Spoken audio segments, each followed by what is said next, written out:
Alright, let's do this. Okay, so this is for, what is your name? The Mighty Owl, who's 2237 SR on McCree on Dorado. And we're just going to do a analyst video because he requested it off of my channel. So hey guys, this is Zing again. I'm just doing another review for somebody out there. If this is interesting to you or something, just leave me a comment on my page to a link, or make sure to your YouTube with whatever uploaded game you want me to do a review for, and I'm happy to try to help as much as I can. So what's up, the Mighty Owl? I watched this a couple times, and I wrote down a couple notes for you. I saw that biggest things like that I liked overall is that for one, I thought you did a good job. I liked the comp in itself. I think I have to back it up a little bit, but pretty much the comp is a McCree, Genji, Winston, Merciana, and Reinhardt. There you go.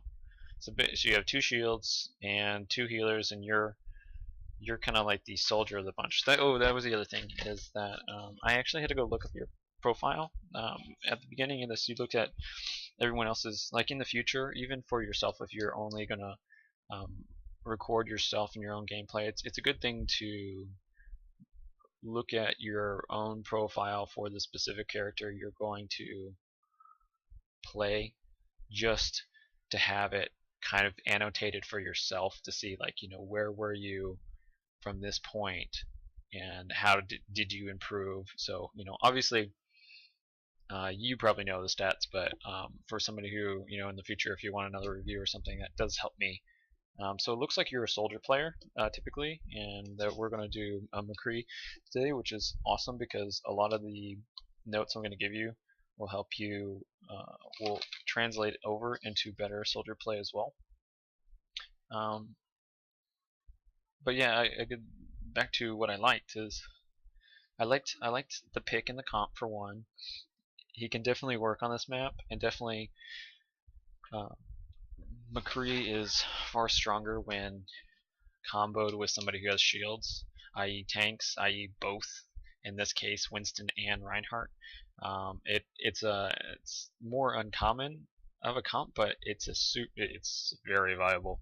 You have 2 divers, in the Winston and the Genji, especially at this elo, is that it can be a very strong comp. And what I did prefer your game more on defense than offense, and we'll go through why and all that stuff. And because remember, we're here to make you go from good to destroying them, right? So it was all good. It was all good, but I also have notes, and then yeah, that's it. And then the last note I'm just reiterating is that from the notes of positioning that I'm going to give you from McCree will translate over to your future soldier games as well, and definitely bring that up, because I looked at that too. It looked like you had about a 50% win rate. Obviously it's early in the season too. All the stats on characters, even my own, are definitely inflated or deflated, and with time and stuff it'll go back. But it looks, just from stats alone, looks like, and watching this game, that you're a little over aggressive, and that's everybody typical, a typical everybody. Okay, so we're just going to point a couple things out. Okay, but let's go ahead and start it. And before we even start it, for the very first note, do you know what I'm going to say right out of this door? I'm guessing you may know. It's going to be the Hanzo. You, as a DPSer, should not be the first one out the door. You should always give it about, and from this exact experience of dying to a Hanzo scattershot, is you have a Reinhardt, you have a Genji, and a Winston. So you have technically 2 huge bodies and a deflect.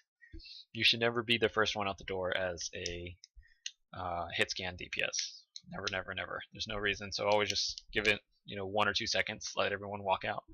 because then you don't know what they have. You don't know if there's a widow, or if Hanzo will always scattershot the front if he's not retarded for that. Anyways, and all that did was give him early ult charge. So yeah, you probably know that already, but this is funny. First thing, okay. I did play this on silent at first because I realized you don't really talk much. You do talk, but like once or twice, and we'll kind of go over the communication stuff later. I think it's very important that you should start doing like, I know you have a mic, is to start trying to use it. Even if it's something as easy as you know, I killed McCree's dead, like, okay.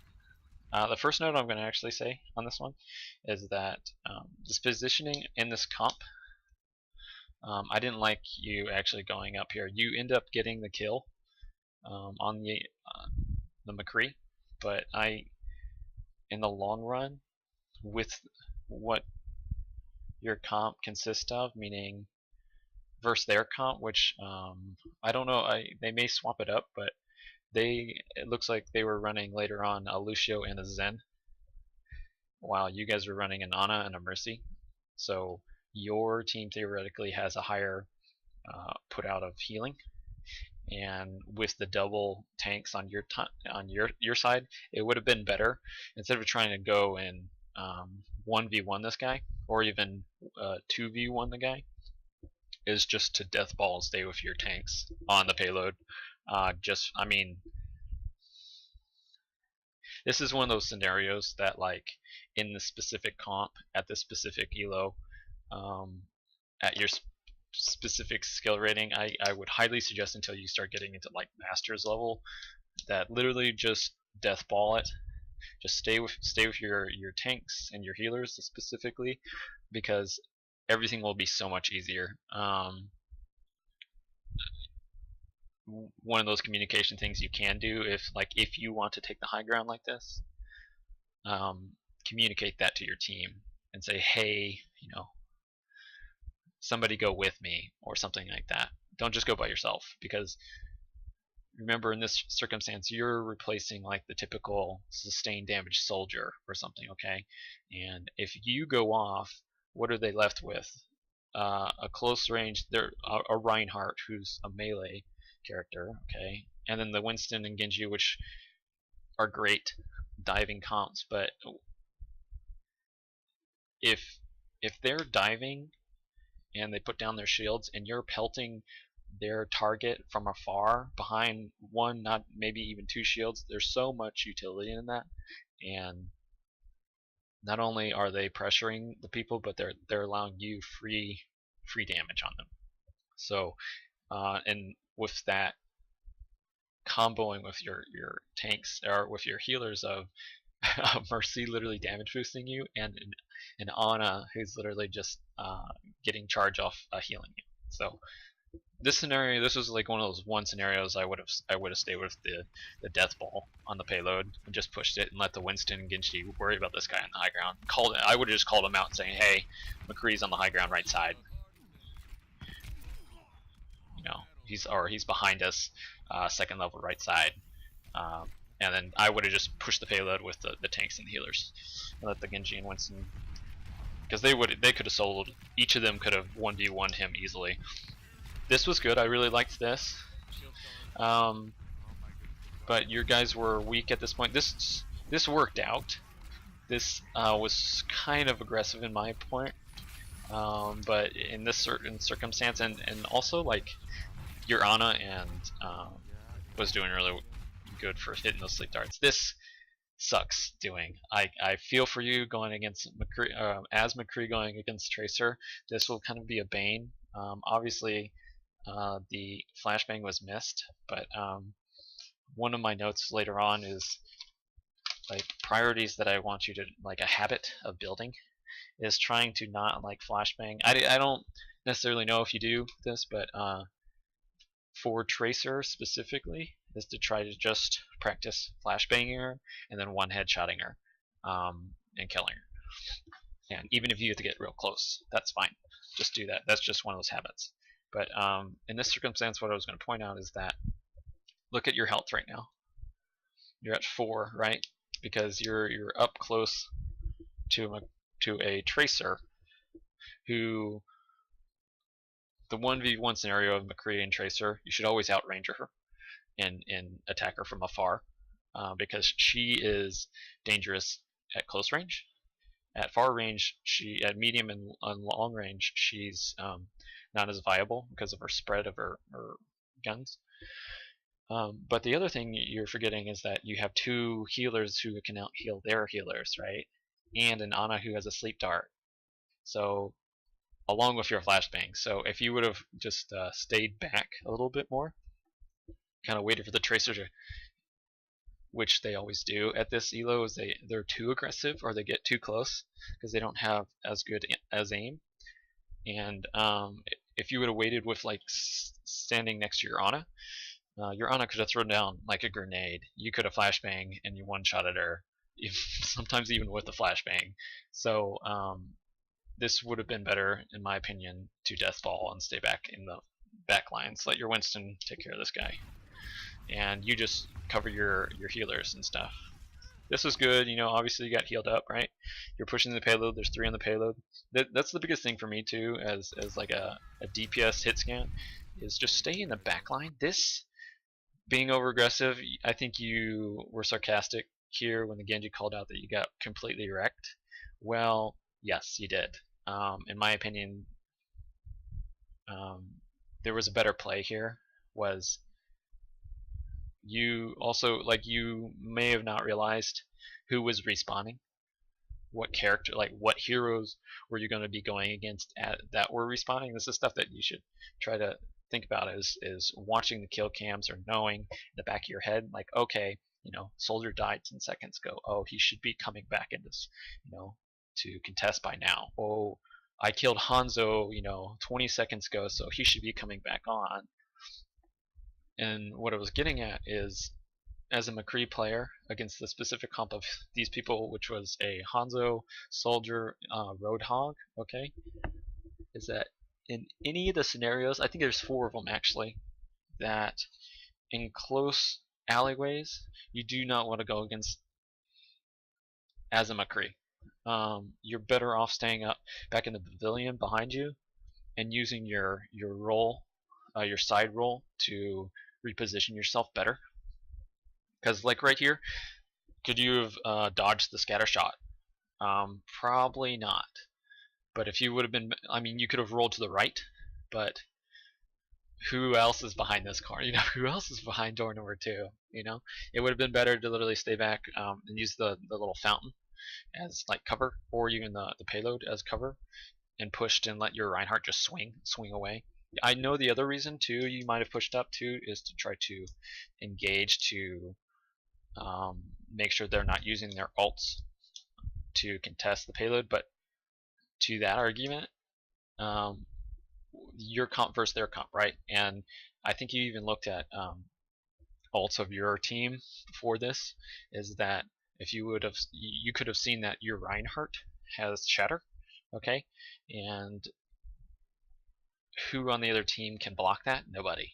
They don't have a tank. They have a Roadhog.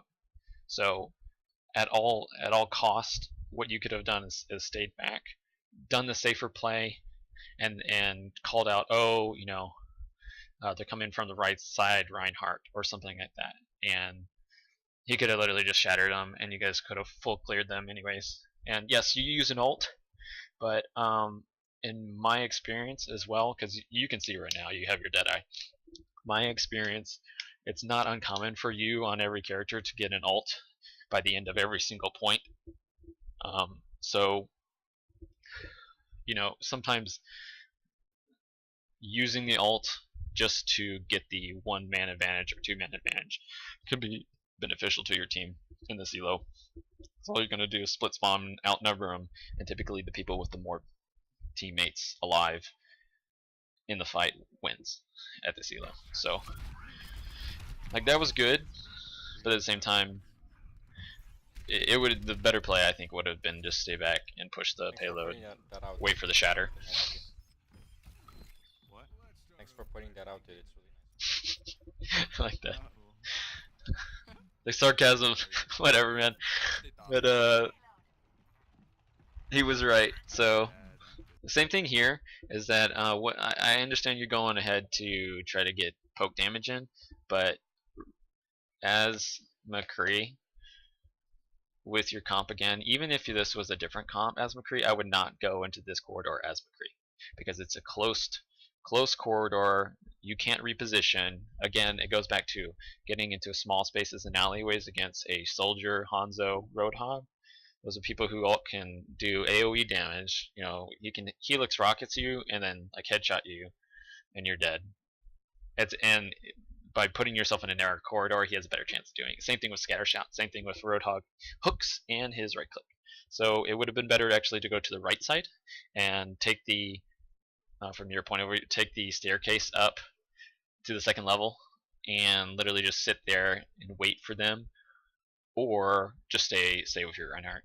I mean, I personally prefer to cap the point and then go far right up to the second level and just stay in that little poke and run along the edge. I'm guessing you probably understand what I'm talking about, the edge, to get to the. We'll probably see it. So that ledge right here. You should be able. Yeah, you can see that. You can get to, but what I was saying is the far staircase over here off screen. I would have gone up and sat in the little opening area there and wait for them to all come in here, because you not only would you have had the high ground, you would have had just a better angle, and they don't have Reinhardt to block your ult, which you could have actually. This little space right here is actually one of the tougher ones to get through. So using your ult in this space just to clear the point, either to push them back or clear the team, would have been an advantageous for your team, and it would have saved them ults and hassle, because I think you guys die or have a couple skirmishes here. I think I like that you're focusing the healers. It's great, but obviously their soldier used there took out a couple of people, I think. So you lost 2 healers in that. They used 2 ults and they stopped the push. I think what could have, if you would have tried to do the whole going to the right staircase up and then preemptively used your ult to keep them out of line of sight so you could push around the corner, might have worked a little bit better. That's what I prefer to do as McCree, is always go right after this payload, even if it's just to take the high ground right here, but even better if you get higher up. Leave all the close spaces for your Winston, your Genji, your Reinhardt, okay?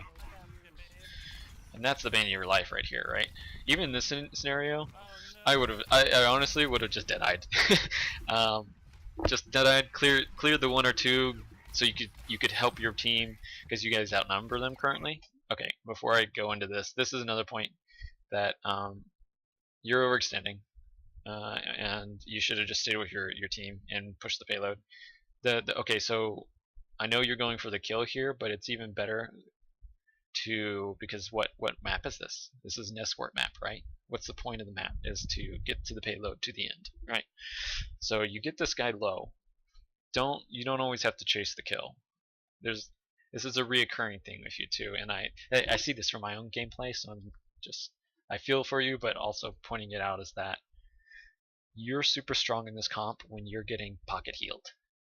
Currently you're getting pocket healed, but she has to turn around and go help the other guys while you just kind of go off venture and try to kill a Roadhog 1v1, which turns into a 1v2, which you lose. It would have been better just to death ball, stay with the comp. This guy's out of position, take advantage of that and push the payload, and let him walk his little normal fat ass all the way back, you know, and then pick him off with your Deadeye or something from afar, which he is not strong versus. He's a sitting duck. Okay, so like this, I would have let him heal up. You know why? It's because you're wasting his time while you guys are fully pushing the payload as fast as you can go. And he's not a soldier. He can't run back fast. He's really slow, right? So just, and that again, you're splitting off from your team. Stay with the team. Stay with the team. If you have a shield and 2 pocket healers, just stay with the team. I liked this that you finally started going over. Oh, okay. So you hear a soldier. This was another one of the points was so you hear the soldier, right? You don't know where he is. Screw him. Go to the payload. And the reason why is because who's respawning? Your healers, both of the healers, I think at the same time, which then in themselves can take him out. Like Anas can solo the soldier more often than not at this elo, but if she's getting pocket healed by Mercy, that soldier is dead. Like no matter what, he is dead. He cannot kill both of them. So there's no just instead of he's wasting your time. That's what he's doing. He's trying to poke and waste people's time, not pushing the payload. So I would have just gone to the payload here and say, hey, be careful, soldiers, uh, by spawn or something. And that's exactly what happened. What you can do is you can leave the Genji and the Winston just clean up. If for some reason the healers, needed help, just help your Rhine push, and all the more, yeah. So I know I'm being a lot of there's a lot of notes and being critical of, but I mean that's what it's for. You did a good job on this entire thing, but we're going for destroying them, right? Not just good or good or well game. This flank, I see what you're trying to do. You've had this data. You remember you've had this Deadeye since before the very first point too, so you haven't used it. Okay, you could have actually got a second Deadeye by now, but in this was good, but at the same time risky. It would have been better to literally push with the team and use the Deadeye behind both tanks as a zoning alt that they would have to back up. Because where are you guys going in? You're going into the last corner of the second point gap, which is a super open area, and there's like no one on their team that can really. I think they have a Winston, so the Winston's the only one who can really get on the high ground, because everyone at the elo stays on the low ground for some reason. And what you can do is take advantage of that and push with the tanks, and behind shields use your Deadeye as a zoning alt. Literally, you could have stood on the payload. Now Winston could have put a bubble around you or a Reinhardt, and you could have just Deadeyed and killed, say, 2 of them. Okay, and backed up, and the Tracer would have been probably in your. I think you lose both of your. So you guys eventually lose, I think, 3, but you kill 4. But who's left? It's you and Winston, I think. And look at Winston's health. He's at like 100 health, maybe. So was it worth it going all the way around? I don't think it was. I think it would have been better to literally just yes, it was good. It worked out great, but the better play would have been to stick with the team and to protect your healers, so that Genji and Winston could have dived and not had to protect them, their healers themselves. So yeah, McCree with a Mercy or McCree sitting next to an Ana is super strong. You don't like the other thing too, is that I love playing McCree standing right next to the Ana, is because if you do well and you keep her alive and you're killing people and you're fragging, more often than not, they may even, like, if they're feeling good, like the Ana I'm talking about, they'll just nano boost you, and that can be advantageous, because then what does that do for your ult? It makes it, not only does it make you charge your ult faster, it actually makes your ult lock on faster, right? So it makes it a lot more viable. Okay, let me actually go back here, because this was the next point. Okay, so we went back to flanking.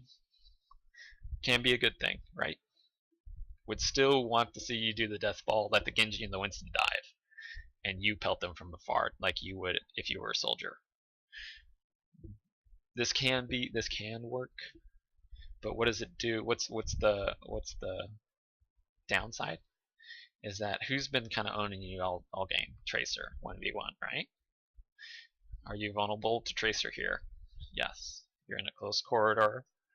Okay, she's hard to hit as a McCree, left clicking. Okay, but she's not hard. She wouldn't even be a hard factor for you if you were standing next to your Ana, because you just get pocket healed and you would own the tracer. Even if you didn't heal it, you would get help assistance from either a sleep dart or a grenade, which would just make her irrelevant in this game.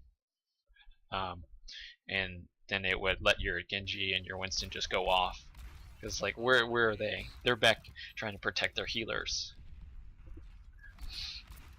So right here, what happens is obviously they kill 3 people, because what's happening, the tracer is going off, but the other thing is they're having respawns. What I was going to get at is, because they're on the left now and you push right instead of going over to the left, now you're going to get flanked from both sides. So that's the downside of trying to flank, is that you can get flanked, and that's what happens. They kill the healers first and then they go and kill you, because you're just off on your own. It would have been better to death ball, just death ball with your shields. You are super strong behind shields and when you're pocket healed, and you have both and you're not using them. You're not using the potential. You would die so much less, and you guys probably would have pushed this for at least a minute faster. But this is great. That's not so much great, because you push in again. Yeah, your Reinhardt. Now, do you know why she did this? It's because the desperation of that you are one of you're supposed to be like their sustained damage, and you're overextending. You don't play in the front, like play in the back of the line. Like if you were a soldier, play from afar. You don't need to be right in the monkey's face like this. I see why you're doing that, but at the same time, if you were sitting back by your McCree or your Mercy, she was just nano boosting you, or she was just boosting your damage, and you were just pelting people from afar, you'd be just destroying. Not only that, it would be a lot easier to hit things because it'd be in a lot smaller field of vision. And when you stay back, they already have to work. They'll lose attention of you, and because the Winston and Genji are diving them anyways, and you're just gonna be just crushing them. Even if your accuracy is not great, the whole point is that you're staying alive and you're being kind of like sustained poke damage, while not only, you know, and for the one time like a tracer dives you and the Mercy and the Ana, she's gonna get destroyed by 3 of you. She will. It's in any circumstance that doesn't work out. So, but if you're separated from them, they're more vulnerable to the tracer, because they only have 1 CC versus your 2, and your damage output is, you know, not there for them.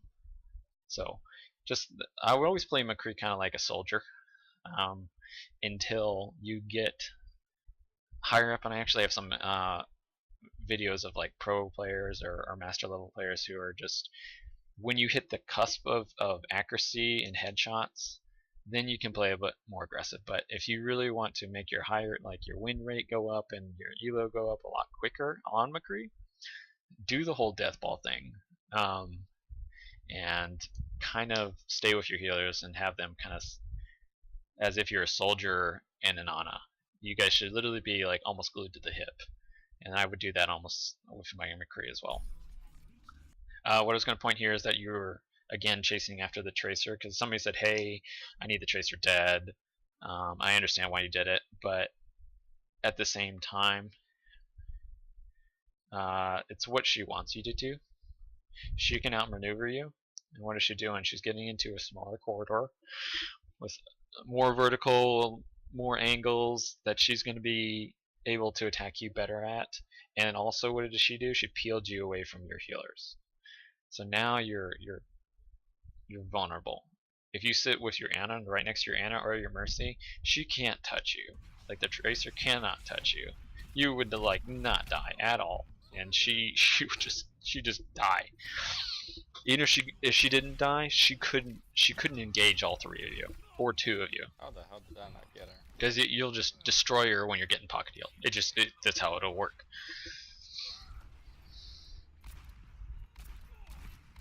this was a good call out by you, saying that I highly suggest you always try to do that. In this comp, it's great because of the Genji and the Winston. You can then kind of take care of anything you can't get to.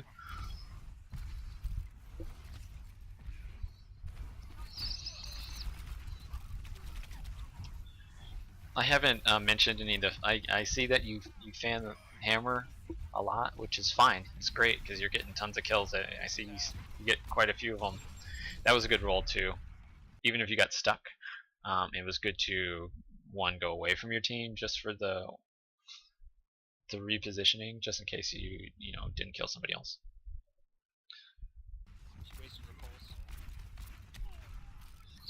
Hog is awesome to ult charge on. This, okay, now I know again why you're doing this, and I would do this on, in most circumstances, with a hyphen. A hyphen that you're not going solo. That if the team says, oh, are you doing comms, say, hey, let's take high ground, or Reinhardt you push, or Genji Winston help me go high ground. Do it as a group, do it as a duo or something like that, because what are you doing again? You're going into an enclosed space against somebody who, like the Tracer or the Roadhog or something, or the Soldier, again, where you can't really reposition. Your skill rate has to be higher than theirs, substantially, just to win the fight in this close quarter. It would have been better to stay with the payload and push around this next corner and use the lower halls to, yeah, like I get the point of going to the high ground on this one, and normally I would say yes, but in this certain composition, when you have your 2 pocket healers and your 2 tanks and a Genji, just stay with the group, push the payload, use the kills that you guys got to your advantage. Don't separate yourself like this again, because then she has a chance of killing you. If you would have stayed with your healers, she can't heal you. She can't kill you with 2 pocket healers. So that in itself might, like, you guys actually could have pushed that probably all the way if you had not died. Because yeah, but that's in theory, but yeah, you guys had a better chance of doing it. Just stay with your group in death balls. Just stay with your group. It's a really good push too. That's the other great thing about this elo, is that you don't have to full, push it all the way. It's a hard corner. This last around this next one, it's a hard corner. It's always kind of good to just death ball, especially with the damage you guys had. And then the defense I liked even better. In your comms, because now I know you have a mic, is that communicate that to your team. Like say, hey, let's go high ground. Let's hold high ground. If you're Reinhardt sitting up there, all it lets you do is pelt them from afar. And yeah, they get the initial push around the first corner into the little choke, but that's typically okay, because if you're pelting them or destroying their shield or flanking them, you have a Winston and a Genji that can flank from behind. You can take them from multiple angles while you're doing the sustained damage freely behind a Reinhardt shield. So there's no bad reason for taking the high ground as a team. They don't do that. I like that you stay on the high ground the majority of the time on the top right, which is good. I highly suggest that. Even better if you can coax one of your healers to come up there and help you. Even more so if the Reinhardt goes up there for at least the first little push. So it's so much better of an angle. I prefer to stay to the right, like back here, like I think where you initially end up going, just because it's a better sight line. The angles aren't as wide. It's a lot more narrowed, so you can really just focus. And if somebody comes under you, what you do in this position, if it happened again, is I would just call it out, saying, hey, somebody's coming underneath the right side, and let the Winston Genji focus that while you stay up here with your healers and just pelt everybody else.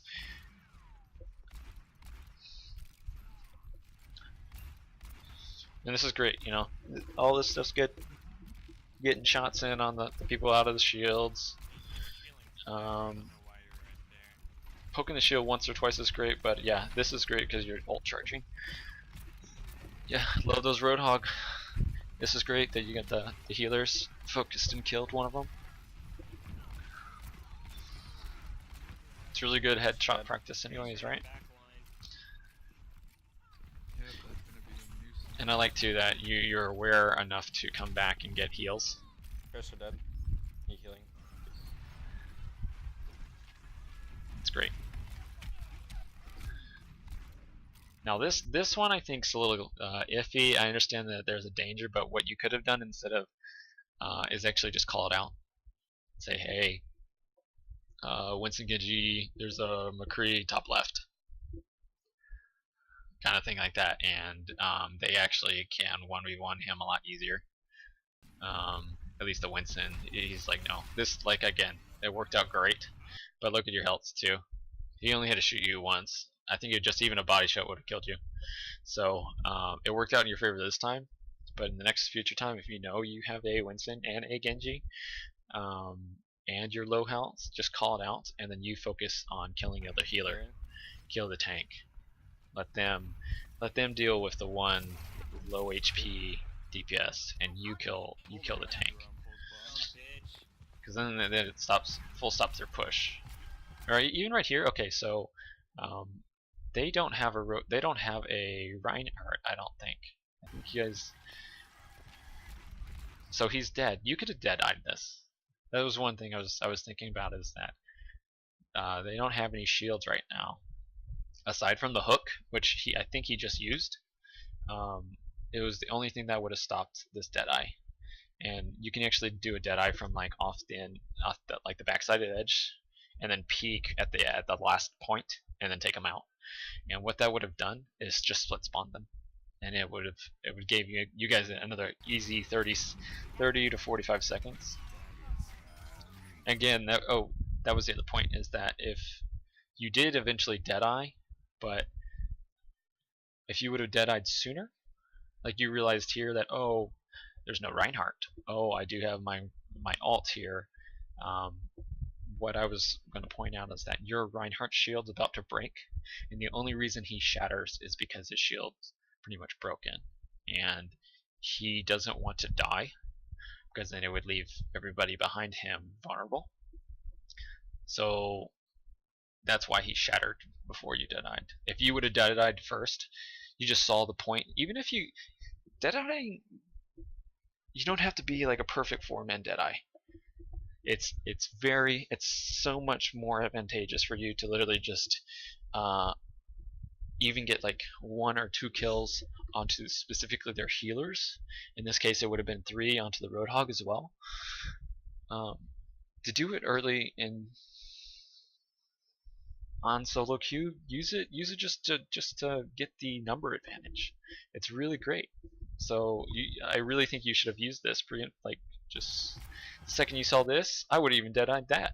Why? Because like look at your time. Okay, so you still have another time to get another full dead-eye. Okay, and then how many ults do you guys have? What it would have done is split spawn them and then save your team's ults for their next attempt to push, and also recharge your Reinhardt shield. So that's just one of those little things, is that don't try to save your Deadeyes, because half the time they're not gonna really land anything. But in this specific corridor and stuff, just try it, throw it out there. This is great too that you realized and you request healing. Oh, I like that you I think you used a comm saying you need healing, but you should hotkey it too. Sometimes then you don't even have to speak, and what it does is it also tells the healers sometimes who they need to heal. Because you saying, oh, I need healing, at the lower elos, typically the healers aren't as good or aware of who's low. So when you say in comms, they're like, well, who is that? They're not that aware of it. So, but by asking for healing as McCree, they'll literally hear your voice, and they can actually hear it from directional, uh, from wherever they're standing too. And so that's just another thing. And what I do there is I have my like ult status voice line on hotkey to Z on my keyboard, and then I think X is my need healing, and C is my thanks.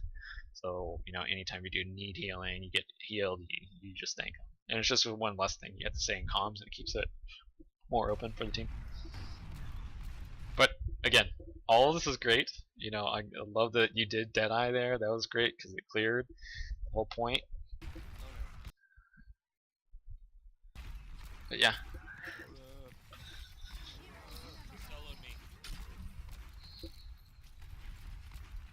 So you're out with you don't have a Reinhardt. That was great that you took out him, because he definitely too is that's the other thing. I think one of the last things I'm going to say is that I'm unsure if you keep track of the enemy ult, or practice it, or that's just game sense. It's a game sense thing, and sometimes the easiest way to do it is see who on your team has their ults, and then use that in relation to, okay, like if my Reinhardt has his ult, well then either their Reinhardt, in this case the Roadhog, would have had his ult. So sometimes it's a good thing to even call those things out too. Like be aware of what enemy ults they have. I'm just pausing here because this is the next point. Having the game sense awareness of enemy ults and being able to call out, hey, be careful of Roadhog has his ult. Oh, Mercy still has her res. We need to kill her. Kind of stuff like that, and being able to use it in comms, saying that, like prioritize. The healers, obviously, it's still one, but also be aware of Roadhog's ult or his hook or fill the blank. Kind of stuff like that can definitely help your team at these lower elos when people don't. Like if you have the game sense to know that, and you can communicate that, that will help your team so much more. This I didn't understand at all, why you dropped down. I think it's because everyone died and you were trying to stall. It would have been better. Even the only kind of point that I think this would have more often than not worked is if you were a better hit, like critical hit and percent hit scan. So somebody in a higher elo, like Masters, could have pulled this off a lot better. Your play would have been stronger to literally just back off, go retreat to like the fountain almost, and just await your group. And what that does is, one, it saves the time it takes you to run back if you die. And that can actually be huge, and you can actually still gain ult charge. You could have probably had a nano boost or a dead eye by the time your team came back, and so your sustained damage would have stayed higher. You're more alive, so you're doing more damage per second or per minute. And by doing this whole flanking thing again, well, what's the strong point of your comp? You have 2 shields and 2 healers, right? And you're not using either of them. So you're not let the Genji and the Winston, or the Mei in this case, flank. McCree is super strong with a healer. That McCree, anyone who's playing McCree kind of relies on being a healer, having a healer with them. If they don't, they're not as strong as they could be. That's why a lot of people, probably in your case as well, is that they opt for the soldier, because he doesn't rely on having a healer. So and throughout this game, definitely go. I mean, rewatch the game and listen to what I'm saying and see, try to see it from my point of view. Is that there's a lot of points here that you do this. You flank by yourself I got my ult. and you get picked off because you're playing a character that relies on a I ult healer behind that him. you're not getting healed from because you're not in line of sight of your healers. That's the other thing too, is the Mercy's not going to follow you around. I think this is great. Yeah, I think you guys eventually end up just winning. I think the last tier, you could have dead-eyed this too. Even just a split spawn, that's what it is. Like, look at the time bank. You took out the Mercy, okay, right? They don't have a Reinhardt. Just dead-eye this. Dead-eye this, split spawn the Lucio, and then let your team clean up the DPS. Because if your DPS and tanks have healers and theirs don't, you guys just win. It's just what happens. Because he could have stayed alive. McCree just could have stayed alive. You guys end up winning, but the better play was still to use the Deadeye, split spawn the healers, guarantee the win. Because you never know, right? So overall, I thought it was great. Let's go. There's a couple more videos. Like, actually, I'm going to show you some pro stuff that it's not. I don't want you to focus on these videos. I'm going to show in a second. There's just a couple examples of like how to use your Deadeye sometimes in combination with a Reinhardt against an enemy Reinhardt who has a shield that blocks it. The other thing is like to give you a couple names of people who have a lot better positioning that you like, pros that you can actually look up if you have the time and want to. Look at how they position on specific maps and stuff. Can very much help you. Sure, take it all with a grain of salt because your teammates may not play like their teammates play, but you may take something away from the positioning part of it. I've really learned a lot from that. I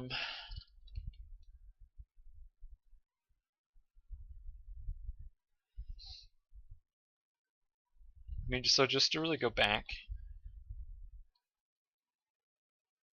one thing I was going to say was at the very beginning, okay, when we first got in here and you started looking at profiles and stuff, this was just a couple little other things. I think you start looking at people's profiles and stuff. I don't know what you look at here, like focus on in their profiles. And I was just going to point something out that for like tanks and stuff is like the major things you should be looking at. Don't look at the damage. Don't look at the win rate. You should look at the eliminations in ratio to the final blows. So how many? Okay, let's say if I gave you an example, two different examples of somebody who has 30 eliminations but they have 12 final blows versus somebody who has 25 eliminations and 20 final blows, who's doing more work, who's carrying more in that game? And I would say the second person who has less elims but more final blows. Because how are those calculated? Well, the person who gets the majority of damage into it typically gets credited for it. And so if he's getting credited for it and doing the final blows, that means he's killing more people. Okay, he may not get that poke shots into some people to get like the last kill or whatever. But and then the other thing is like look at the kill to death ratio of the people. And what I'm going to suggest here is like I always suggest that you try to shoot for a minimum goal by the end of having a kill to death ratio of eliminations per life. That's what I'm referring to, of about 3. And I shoot for like a minimum of 3 and try to shoot for 5. Obviously that's kind of like what the best people kind of do, is like 5, and so that is high over like an entire season. But if you can do that, that's a really good thing. So that means, I mean, because when you try to also, like, if you try to relate yourself to somebody who's like a grandmaster, obviously they're going to have a lot more kills and ratios and stuff, but it's the one thing that you can take away from it is that they're dying less and killing enough people. They're killing more people than they're dying, and that's and on like your offense, when you broke it down at one specific point, you're killing about one person per one death. You had at one point you had like 12 kills, 8 final blows, okay, but you had 3 dead eyes kills and like 8 final blows, and you had died like 6 times or something. So it's a little less than 2 per one death.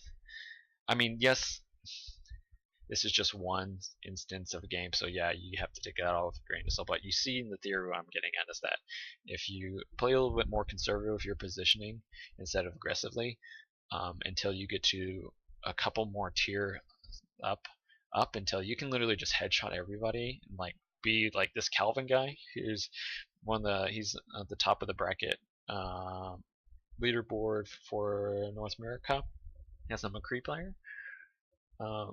He can go kind of aggressive forward, but until you kind of get up onto his level of headshotting people and stuff, I would highly suggest just playing it safe, playing in better, farther back positioning as if you were a sniper, and being that sustained damage in practice on your headshotting for that, and then advance into closer combat headshotting. So this clip is literally just how a comm that he says to his Reinhardt that's real simple, that helps him wipe his team in a dead shot.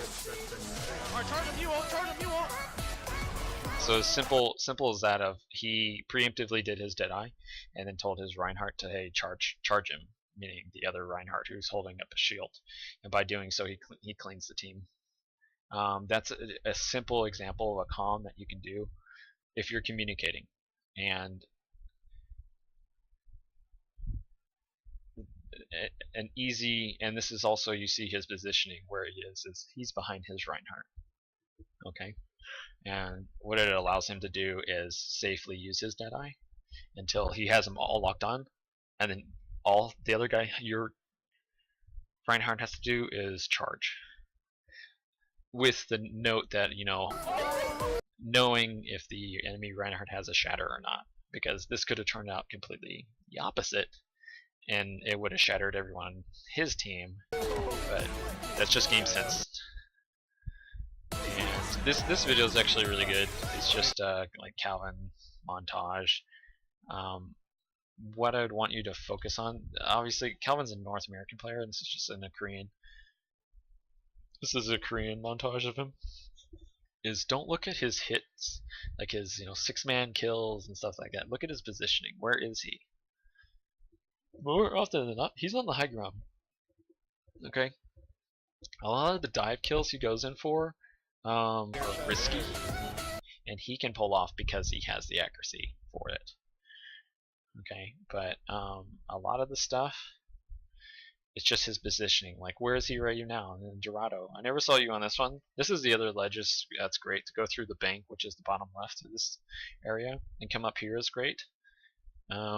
And you could have actually done that against the team that you went against, because there was only one person who could have came up there and challenged you, which was the Winston. But who do you have on your team? You have Winston and Genji and McCree, and the 3 of you would have trashed the Winston. And then what happens? You have dominance on the high ground on the same side as your own team.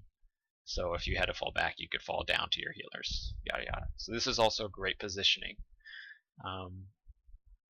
place, because yes, I understand that coming from the normal payload, the way the payload comes in, you're actually kind of at like a deficit of height. So you're at a lower angle, and so what you do in that circumstance, you just take the high ground right here through the bank entrance and come up here. You just hold this. and when you get low or something, you go to you come off back at the edge, crouch down, ask for heals, and thank them, and then go back in. You would have been uncontested. Tracer would not have been a problem up here. You could have not. They couldn't have flanked you because they can't dive you. That's the thing is, yeah. So, but the other thing. So Calvin was the name. He does. You should watch this. Just because also he communicates his communication. The biggest thing you can take away from any pros is always don't look at all their montages of their headshots and their ults and where they're positioning for the dead eyes, because that's all relative. What you should look at is their positioning and their comms of like how are they communicating. Like he says for this point that he's like, oh, roadhog in the bank. Well, having to know where the bank or what the bank is actually a good thing, and it'll help you later on. He's super aggressive here, but that's it. So Calvin's one. This other one, okay, so this is a Korean. It's kind of funny, but the focus I wanted you to actually come off this is we're going to be looking at Van's Squad right here. He's an amateur who just wrecks the crap out of a lot of pros. Like the point of view here, Saya player is a Korean pro gamer, and there's like five out of six of these people on the enemy team against Van's Squad are all like top tier DPS players with like one tank player, but you get the point. And he just wrecks them, and it's not necessarily his aim. Yes, does help because they're doing a custom game that's headshot only, with like lower cooldown or whatever. But what I actually want to show you is and I would like you to actually go find this on this little Reddit thread. Is where the video is. Here it is, and I think this is the video I'm actually looking at. Is how he uses his McCree role for repositioning. And that this you can take advantage of it, because I saw in your game of Dorado you didn't actually use a lot. Was just using the role not only to reload but also to reposition yourself sideways to get the flick shot. Because typically the other thing too is that like players, me, we typically if we're gonna do a flick shot, typically do it better to one side. Like if you hold your crosshair to the right side, let's say, like I do, if I hold my crosshair to the right side and I'm looking at like from your point perspective, I'm looking here, but my crosshair is here, and I flick this way instead of like to the right or to the left. It depends. Typically, if you're right-handed, you'll flick better. You'll flick better to your left, to the inside of your body. So for me, it would be this way. If you're left-handed, you flick typically better going right. And the reason for that is he uses his roll.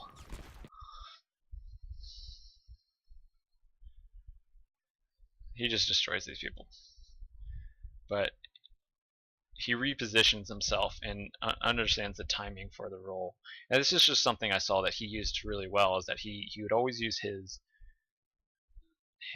roll to reposition himself and reset his, like where the target is for him, and to get the flick down. Okay, so this is a Van Squad guy. Yes, his aim's great, but it's really, I want you to focus on him doing the rolls. That helps him. Okay, seeing how he got, like people got real close to him, he used the roll to get away from them. To always, and not in a straight line either. Like not to roll straight back or straight forward, to roll at an angle. And that's something you should start trying to practice. And not necessarily, and he tries to keep his distance too, because it's a lot easier to hit somebody when they're a little bit farther away than if they're close up on you.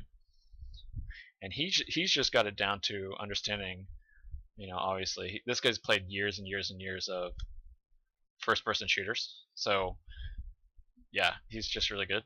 But what you can learn from that is the muscle memory of trying to use your roll to your advantage of repositioning to headshot or hit him in whatever. But yeah, this was really fun to see a amateur just dumpstering on pro players, and they actually got in like the #1 Ana in the world, Ryo and he eventually was the one guy who could consecutively like beat this amateur guy. But he, aside from Ryo Jae-hong, which is hilarious because he's an Ana player on like the #1 team in the world, Lunatic High. But it took him. It was funny to see that. So again, look at his rolls. You know, look at the roll. Obviously, you can't roll every 2 seconds, but it's more just how he positions himself, how he kind of gets a little bit farther away, so then he can reset and then hit the dead eye. And it's not a bad thing also to learn kind of like the timing. It takes a lot of time to learn that, but yeah. Watch it once, go try it. Try to just be more aware of using the roll as something to reposition yourself also. So, because like it's really great for dodging, you know, Roadhog hooks and stuff like that. You could have used on the first point of attack on Dorado. And I think this was just an example. These were some of the names of the DPS players, the Korean DPS players that were they were pretty much afraid of him.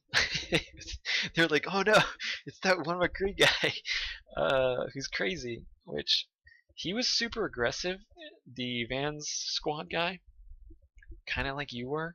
But the problem where he excels and you won't is that he has the accuracy, so he can be aggressive like this.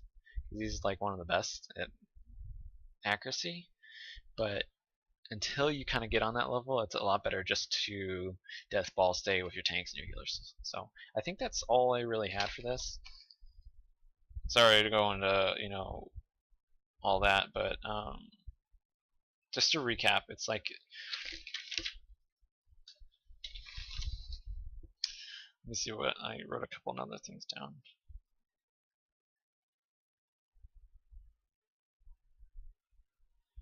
Okay, so I have priorities and habits to try to get you to build. Was you use the fan and the hammer a lot. That's still good, okay. But what would help you more overall in Overwatch across multiple characters is trying to do the flashbang left click headshot practice.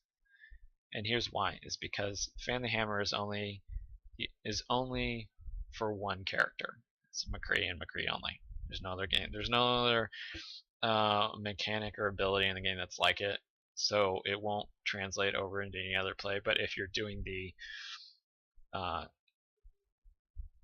flashbang and then accuracy of headshotting like a tracer or a soldier or an Ana, that will transition over into your soldier play, into your Mei play, into your whatever play, because you'll understand the muscle memory of where the headshot is on the specific characters that you're going against.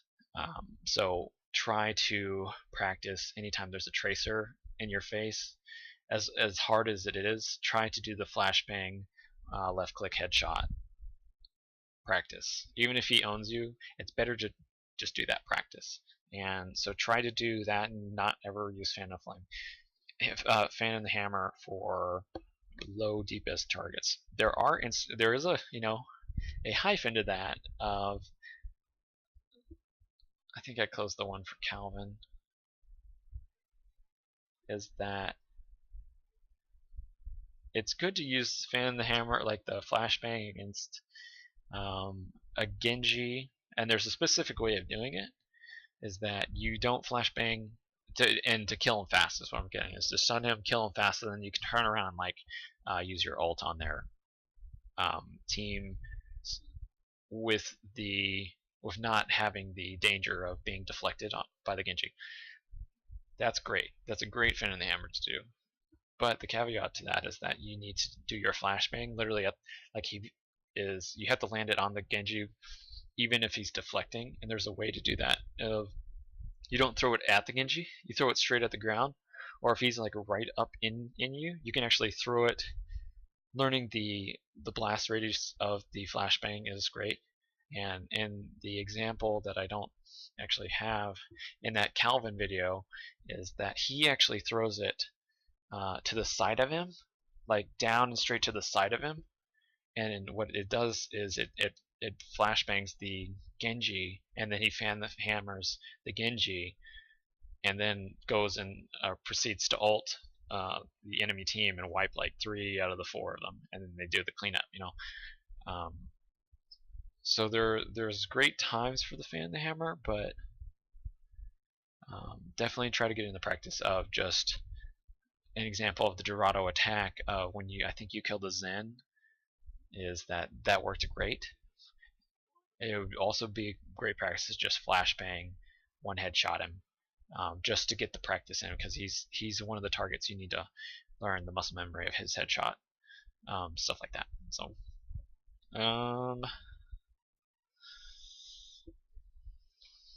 yeah, so the biggest thing is if you just reiterate the fan and the hammer, is if you practice trying to just flashbang left click people headshot instead of fan the hammer, it will translate into other characters, other heroes accuracies, better headshotting than fanning the hammer. The last things was mic comms. You have a mic, try to start using it, even if it's simple things of if you kill somebody, call out that you know who you killed, that they're dead, like Mercy dead, you know, somebody's dead, Hanzo dead, whatever.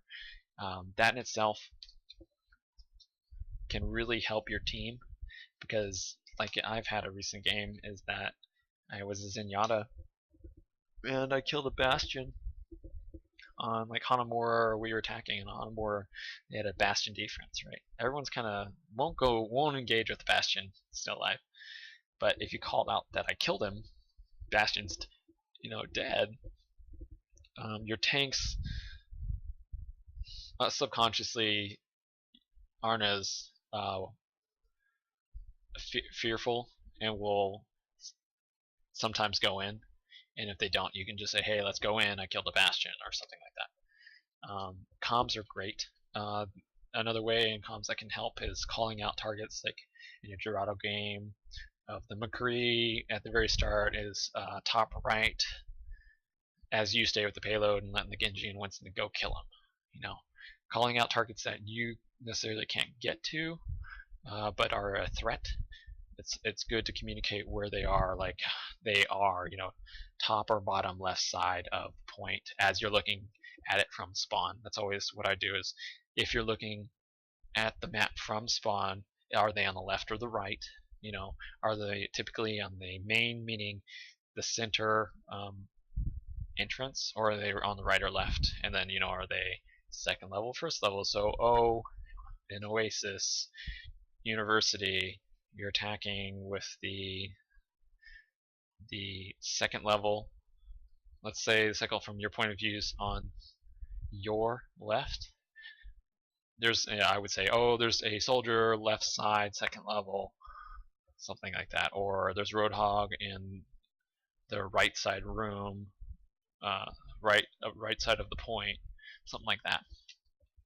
Directional is great to say instead of, oh, soldier, kill soldier. Well, that's still something in even the Grandmasters level I don't see people do, which can super help you and your team win the game, is directionally saying where are they, and it can be in very simple terms of left, top side, or top left, bottom left, middle, main entrance, Mercy main, there's a Mercy coming main, or there's Roadhog and Mercy coming main, or soldiers on the right, first level, something like that. And then the last thing for comms is trying to call out either that, hey, I'm going to use my Deadeye this is great to use if you can do it in the spur of the moment. Great. Even better if you can do it before, like, you just killed you guys wiped their team, and you know you have your Deadeye, and you know they may have some ults or something, or like if you have the awareness of it. What you can do is, in the downtime you're waiting for them to respawn, you say, hey, okay, I'm going to use my Deadeye. You make a decision. Oh, I'm going to use my Deadeye this next fight.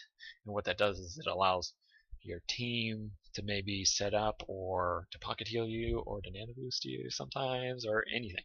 You know, it just communicating that to your team may help them help you, kind of stuff. So, and also in that regard is that if you know, or have the game sense to know the enemy has ults, to be able to call that out in the downtime you have for them respawning, like, hey, I think Roadhog will have his ult this next push, be careful, or hey, Mercy hasn't rezzed recently, or she hasn't rezzed yet, but we're almost to they're almost to the first point she's going to have res, we need to kill her first before we're using anything, or yada yada yada. That could be really, really great game sense.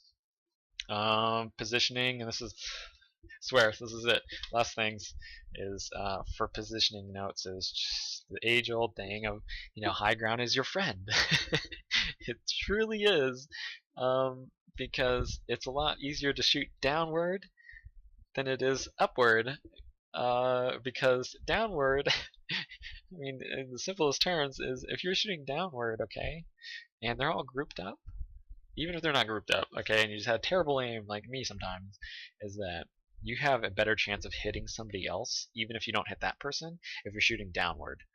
Okay, yes, it works on a level field, but better point of view you have, and the better positioning that with like a ledge, is that if you get low or low HP or something, you can actually back off and use the natural ledge as a defensive barrier.